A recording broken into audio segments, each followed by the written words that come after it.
गायत्री द्वारा कुंडलिनी जागरण।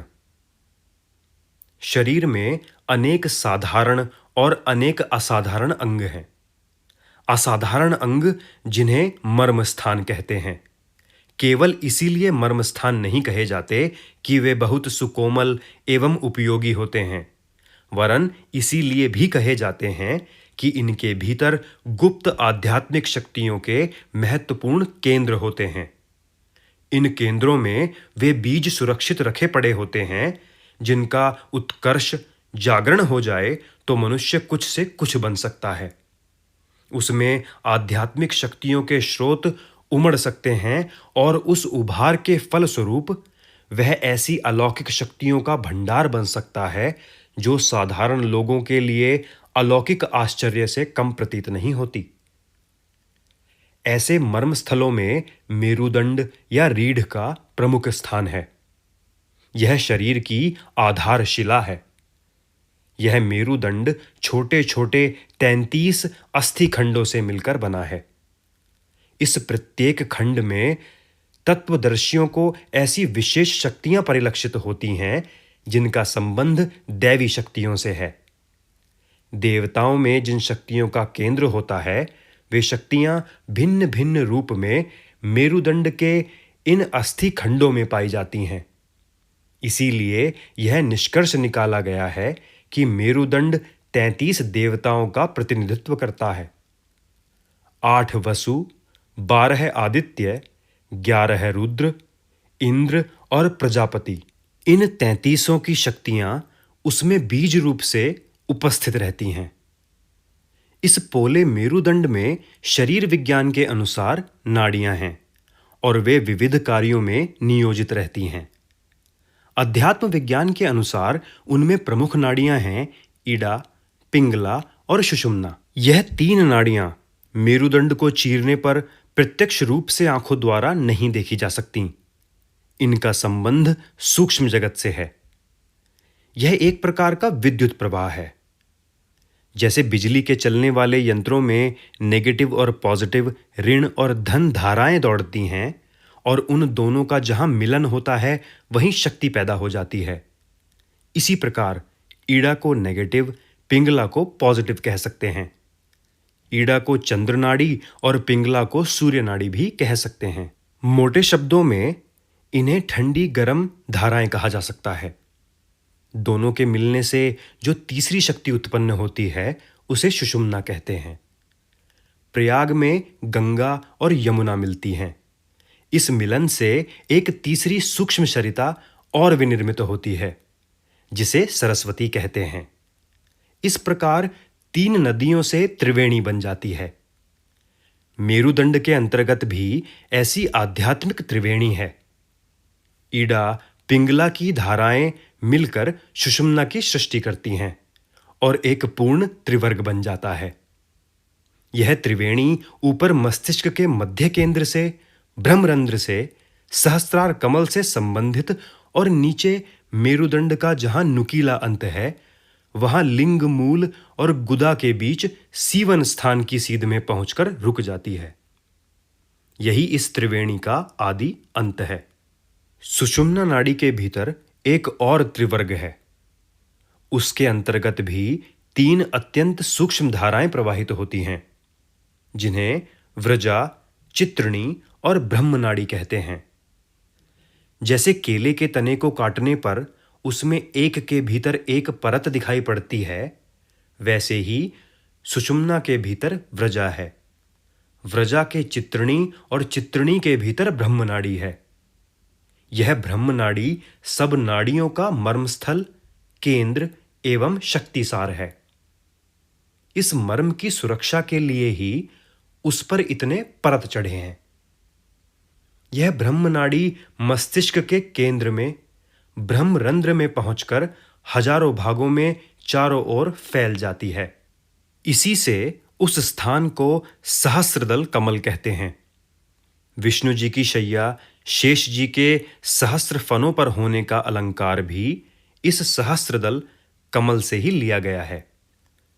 भगवान बुद्ध आदि अवतारी पुरुषों के मस्तक पर एक विशेष प्रकार के गुंजलकरदार बालों का अस्तित्व हम उनकी मूर्तियों अथवा चित्रों में देखते हैं। यह इस प्रकार के बाल नहीं हैं, वरन सहस्त्रदल कमल का कलात्मक चित्र है। यह सहस्त्रदल सूक्ष्म लोकों में विश्वव्यापी शक्तियों से संबंधित है।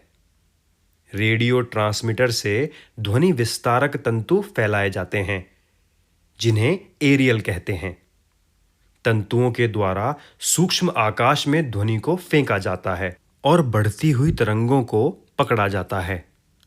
मस्तिष्क का एरियल सहस्रार कमल है। उसके द्वारा परमात्म सत्ता की अनंत शक्तियों को सूक्ष्म लोक से पकड़ा जाता है।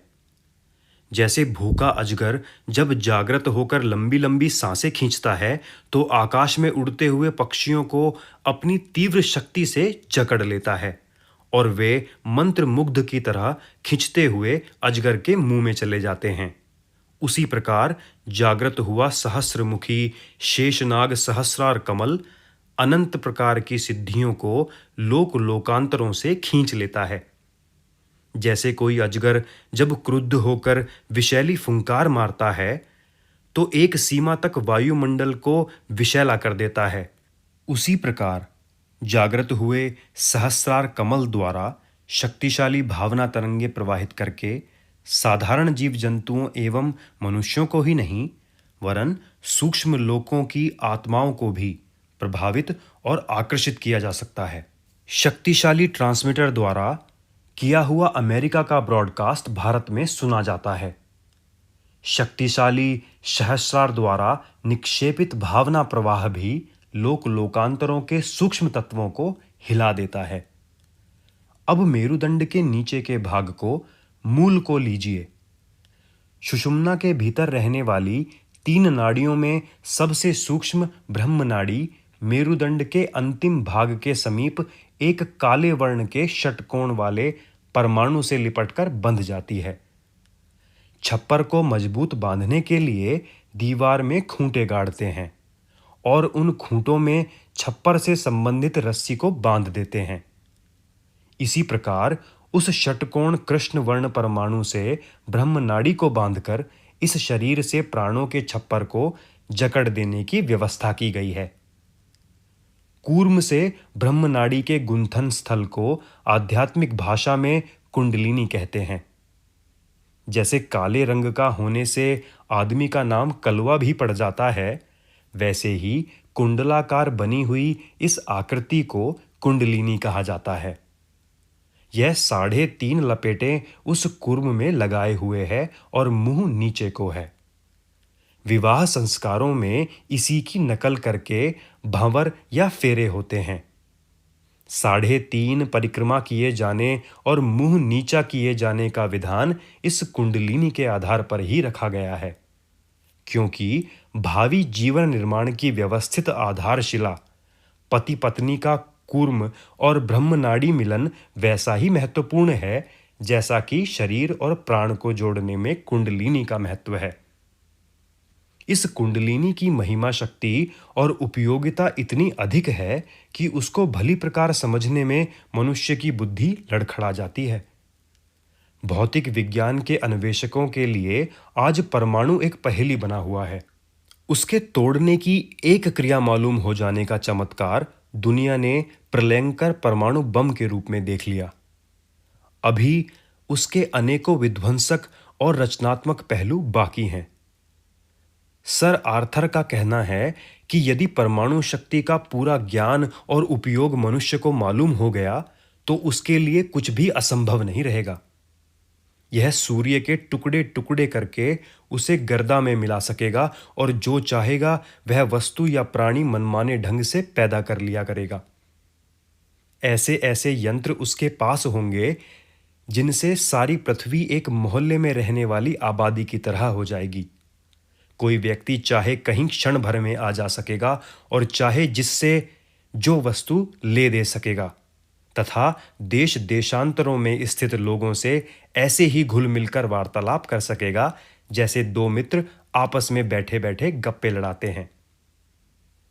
जड़ जगत के एक परमाणु की शक्ति इतनी कूती जा रही है कि उसकी महत्ता को देखकर आश्चर्य की सीमा नहीं रहती। फिर चैतन्य जगत का एक स्फुलिंग जो जड़ परमाणु की अपेक्षा अनंत गुना शक्तिशाली है, कितना अद्भुत होगा, इसकी तो कल्पना कर सकना भी कठिन है। योगियों में अनेक प्रकार की अद्भुत शक्तियां होने के वर्णन और प्रमाण हमें मिलते हैं। योग की रिद्धि सिद्धियों की अनेक गाथाएं सुनी जाती हैं। उनसे आश्चर्य होता है और विश्वास नहीं होता कि यह कहां तक ठीक है।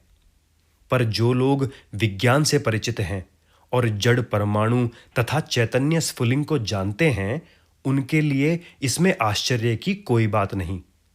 जिस प्रकार आज परमाणु की शोध में प्रत्येक देश के वैज्ञानिक व्यस्त हैं, उसी प्रकार पूर्व काल में आध्यात्मिक विज्ञान वेत्ताओं ने, तत्वदर्शी ऋषियों ने मानव शरीर के अंतर्गत एक बीज परमाणु की अत्यधिक शोध की थी। दो परमाणुओं को तोड़ने, मिलाने या स्थानांतरित करने का सर्वोच्च स्थान कुंडलिनी केंद्र में होता है, क्योंकि अन्य सब जगह के चैतन्य परमाणु गोल और चिकने होते हैं, पर कुंडलिनी में यह मिथुन लिपटा हुआ है।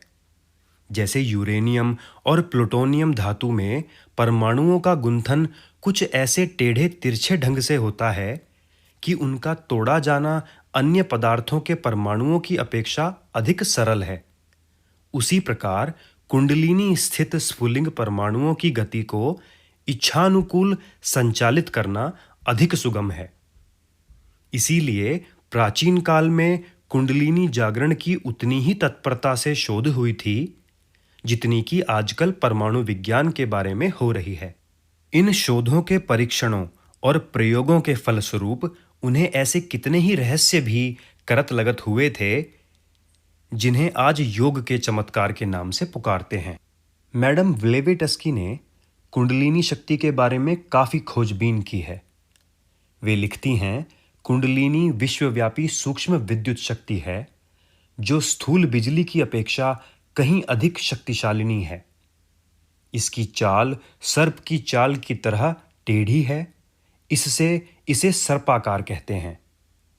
प्रकाश 1,25,000 मील प्रति सेकंड चलता है, पर कुंडलिनी की गति 1 सेकंड में 34,05,000 मील है।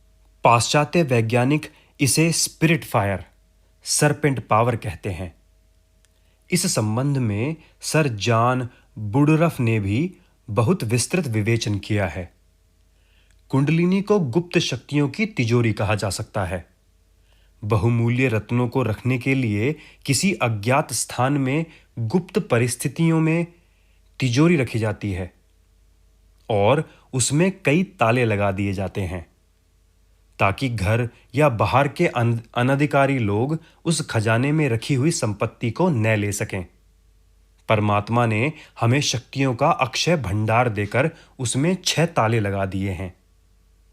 ताले इसीलिए लगा दिए गए हैं कि वे जब पात्रता आ जाए, धन के उत्तरदायित्व को ठीक प्रकार समझ लें, तभी वह सब प्रकार प्राप्त हो सके।